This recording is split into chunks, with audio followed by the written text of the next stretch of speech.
truthful. It's personal between me and you, and I'm going to do you some serious harm, you big stiff idiot.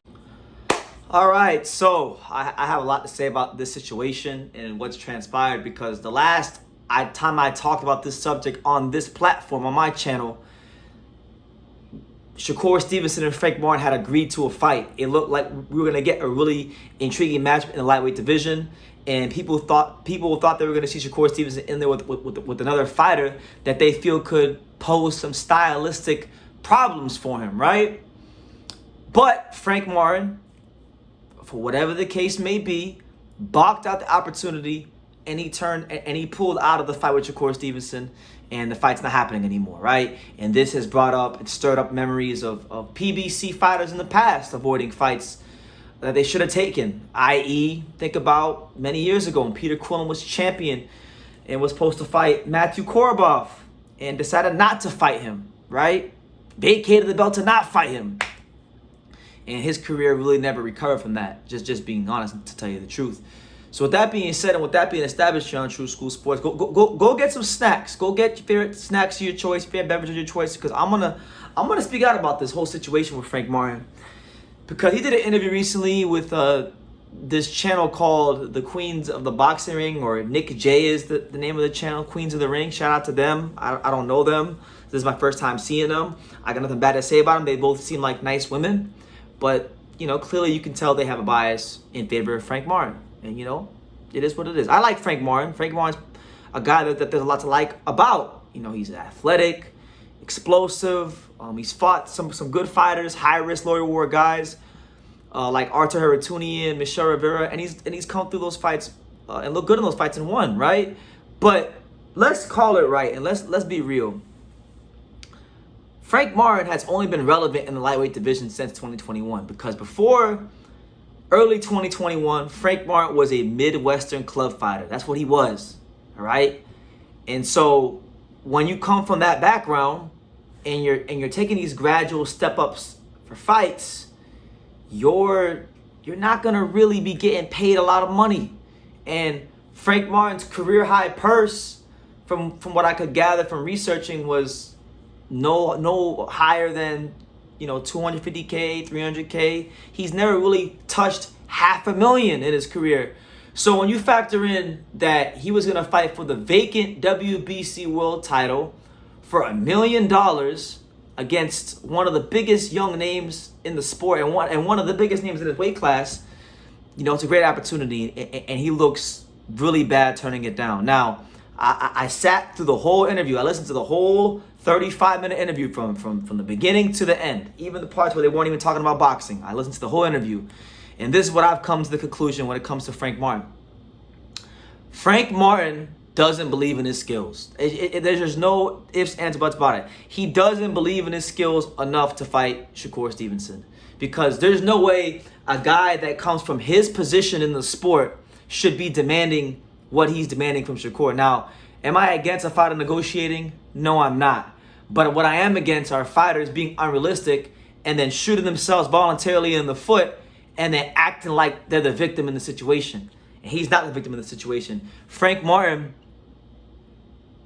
should have taken this fight. Frank Martin better hope that he keeps winning these fights. He better not lose anytime soon, because if he loses anytime soon, he will regret and rue this decision for the rest of his career. No ifs, ands, or buts about it.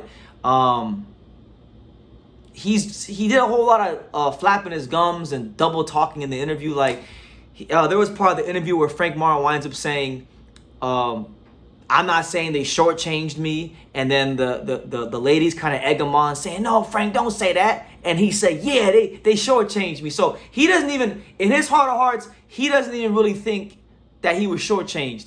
And just judging how he talked in the interview, I don't think Frank Martin's the fighter. I really don't think he's the kind of fighter that would duck a fight, although that's what he did here. I think he received horrible advice. I think, somebody in the PBC, somebody in the Al Heyman stable got in his ear, gave him some bad advice, and now he looks like a fool. He looks like a straight fool. He says in the fight in December, I don't know who he would fight, because now Shakur Stevenson's fighting one of the guys he should have been fought, or he should have been talking about fighting, in Edwin Santos. and that's not good for him because I think like he already beat Mr. Rivera. Ryo, who was another fight for him, lost to Chris Colbert. He got to take care of that, so he can't even go fight Ryo now. And if he does, that fight isn't what it was a year ago. And now Shakur's fighting Edwin de los Santos. So what is he gonna fight Isaac Cruz? Because to me, the only way you can even somewhat reconcile this move is if he is fighting Isaac Cruz. Isaac Cruz is a name. Isaac Cruz gave Tank Davis a great fight, and then maybe if you have them two fight in a sort of like a semi-eliminator type situation, maybe the winner of that fight fights Tank, then maybe you can justify the decision a little bit. But when you factor in the past that he said, oh, you know, every top dog was an underdog at some point, and you know, if I was Shakur, I would have taken the fight with Devin. Well, when he was offered a life-changing opportunity to advance his career, he turned it down the same way Shakur turned down Devin. So he's no better than Shakur in my eyes. But then in the interview, he tried to twist his own words and be like, oh, well, no, I was saying, you know, for Undisputed, if they would have offered me Undisputed, I would have jumped on it. But then why would we believe Frank Martin jumping on Undisputed when you wouldn't even jump on fighting for the vacant title for your highest payday? I mean, come on, man. And I don't like saying this. I like Frank Martin. I've really grown to like the guy, learning about his story. I like how he fights. I think there's a lot to like about Frank Martin. He seems like a cool guy. But I can't, you know, be dishonest. I can't be disingenuous. He avoided the fight. He straight up avoided the fight, and there's no ifs, ands, or buts about it. And hopefully PBC has a plan, and I would hope they do, because I mean, now look, he turned out. Let's just say, right, because he made a point in the interview. Frank Martin made a point in the interview. He said that $1 million really isn't $1 million when you get paid, and he's not wrong, because when you're a fighter, you know, you got things to pay. You got taxes. You got you got manager's fees. You got promoter. You got to pay the promoter. You got to pay your trainer. I get all that. But let's just say, I mean, I'm not trying to pocket watch, but you know, he turned out to fight for money, so I kind of got a pocket watch to discern and understand what's going on. Let's just say out of that $1 million, maybe 400,000 of it you're taking out to pay your manager, your trainers, taxes, you know, those kind of things. Okay, if you lose $400,000 of that purse, you still have $600,000, which is still a significant amount more than you've made in other fights. Because you can't tell me when you made, you know, $200K or whatever it was against Mr. Rivera, or $100K, you didn't, you know, you can't tell me that you came out of that with more money than you would have came out with in a Shakur Stevenson fight. So you can't reconcile the money issue when you haven't touched or been around that kind of money. It's just no ifs, ands, buts about it. And now I really hate that he's done this, because now I feel like Frank Martin has made Shakur Stevenson look like he's his boogeyman, and he's not. And I want to kind of pivot into that as well, because Shakur Stevenson's like, yeah, you know, they don't want to fight me. These fighters don't want to fight me. You know, that type of thing. And the reality is, Shakur Stevenson, there was plenty of fighters at 130 that wanted to fight him. And I got a long memory. I like Shakur. I'm a huge Shakur fan. But I'm not a fanboy. I'm not biased. Like, there were a lot of guys at 130 when he was champion that wanted to fight him. Guys that he really had no interest in fighting. Guys like Joe Cordina. Guys like Rashaki Foster. Yeah, I remember that, Shakur. I remember when them guys were on Twitter and they wanted to fight you, and you were very dismissive of fighting those guys. And then, you know, you fought, what was it? You fought Conceição or whatever. Hit him in the dick a million times like you were Andre Ward. And then you said, oh, I'm weight drained. And then you ran out the division and never fought those guys. But you never showed that real intent to want to go fight those guys. So you can't really call him a boogeyman, because I don't think he really had any intention to fight the champions at 130 that really want to smoke with him. That's number one. Number two, he's getting compared a lot to his career being like Terence Crawford, and I don't see how you could compare Shakur Stevenson to Terence Crawford's career at all. Yes, that's like his big brother, that's his mentor, but their careers are nothing alike. Terence Crawford was not he was not an Olympian. He didn't medal in the Olympics. He didn't have the red carpet treatment for Top Rank rolled out for him at the beginning of his career. Terence Crawford, if you guys remember when he had the dreads, and you could tell he was struggling. You could tell Terence Crawford was hungry, and he was, you know, not in the best bracket financially. He was fighting on the prelims and the parts of the Top Rank shows that a lot of people don't watch. and he had to really earn his way in the sport. He didn't get the luxury like Shakur has to get the right fights at the right time and have the red carpet rolled out for him. So when I hear people say, is Shakur Stevenson the next Terence Crawford, and they ask that question, my answer is a resounding fuck no, he's not like Terence Crawford, because they have two very different careers. So there's that. Then now people are saying Shakur Stevenson is the boogeyman and nobody wants to fight him. Now, up until just recently when they made the fight with Edwin Santos, Edwin Santos was calling out Shakur Stevenson for the longest time. And Shakur Stevenson was very dismissive of Edwin Santos. And the only reason Edwin Santos is even getting the fight is two reasons. Number one, he's getting the fight because Frank Warren doesn't believe in himself and didn't take the fight with Shakur when he should have, right? So that's number one. Number two, the other reason is because PBC doesn't care about Dominican fighters. We've seen it in the past.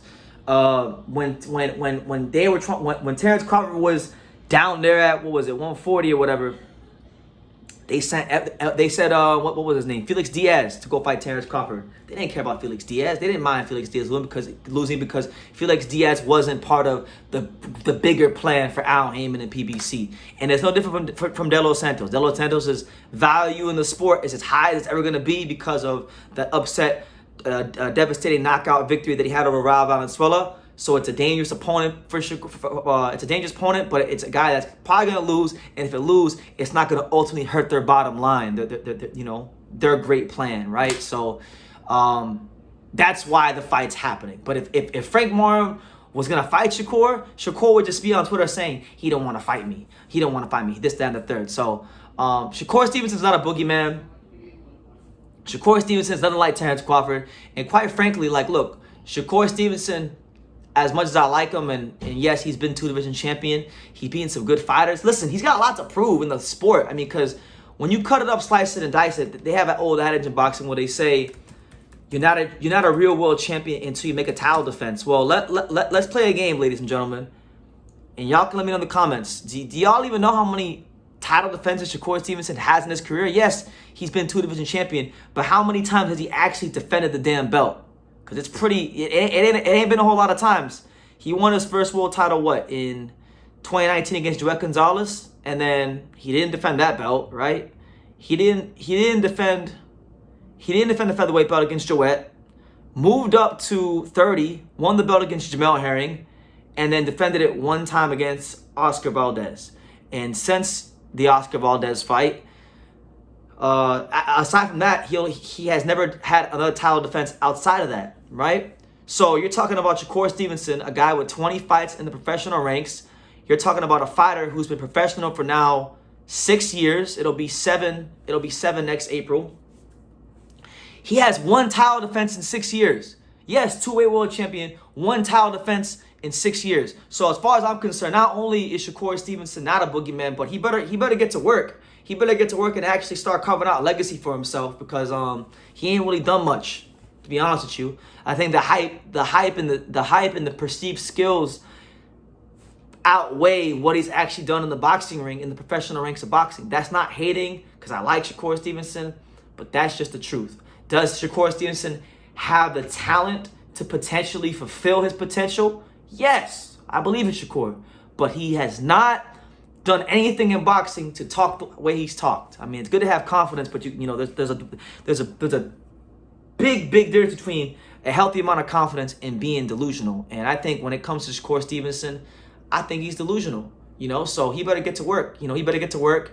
He better start fighting some champions and making title defenses, because I did a case study recently. Ken Shiro, the unified champion at light flyweight, he made his 11th career title defense recently. And I got to thinking, I wanted to know where he kind of stacked up in boxing. So I went to every fighter in boxing who's either champion or been champion over the last 5-6 years. And I put together this list, and I had the rankings in order of where fighters ranked for title defenses in their career, for career title defenses.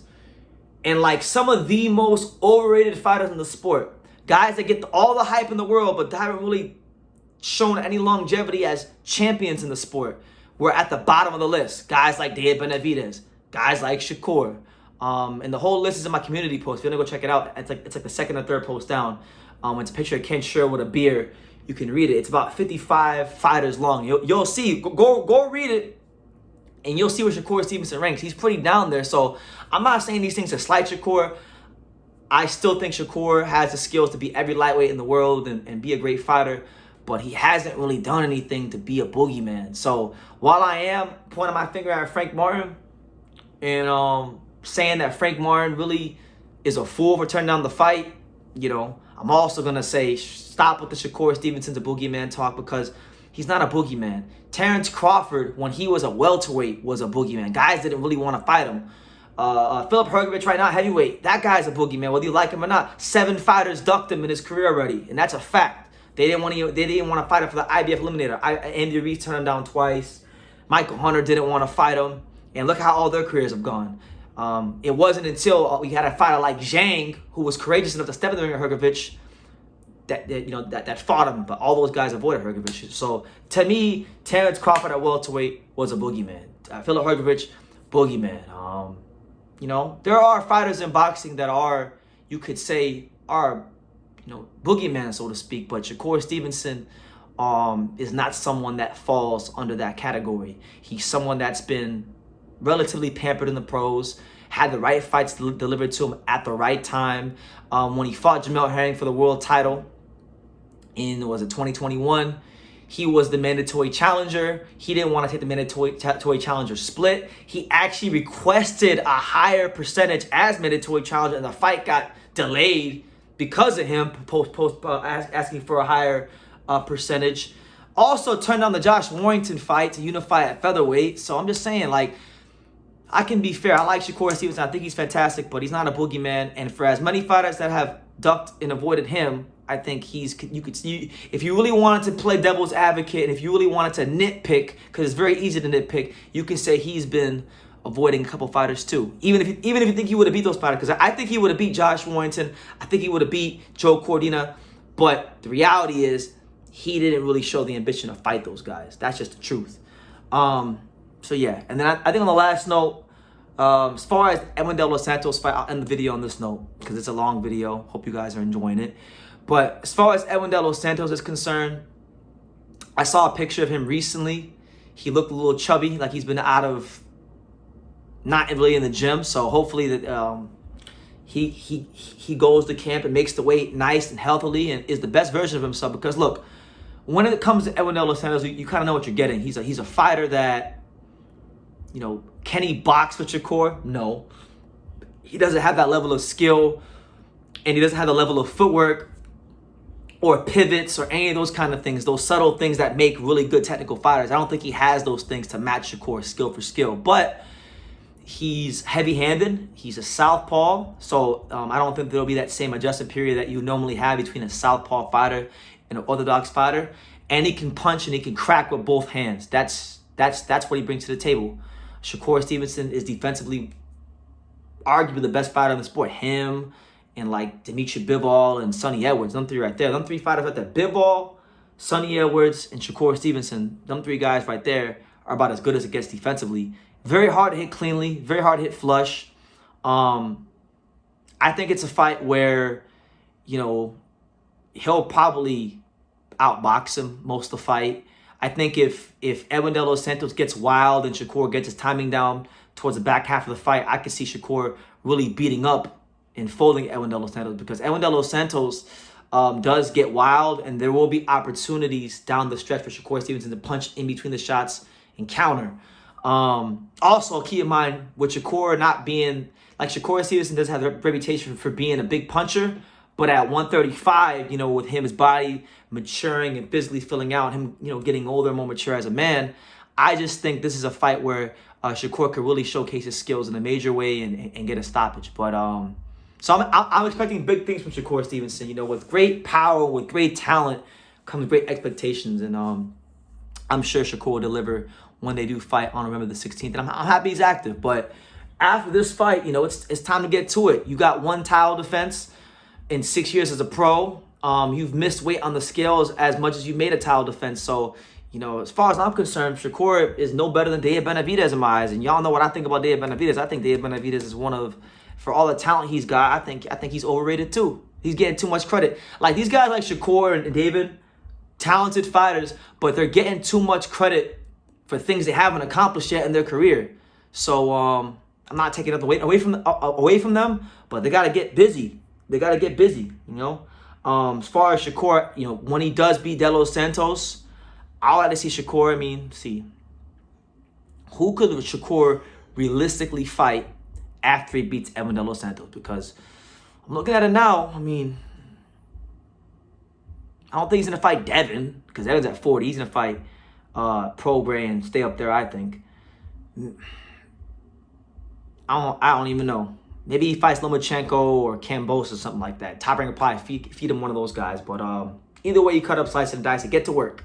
Because right now, I hate to say it, great skilled fighter, but the hype right now, it's not.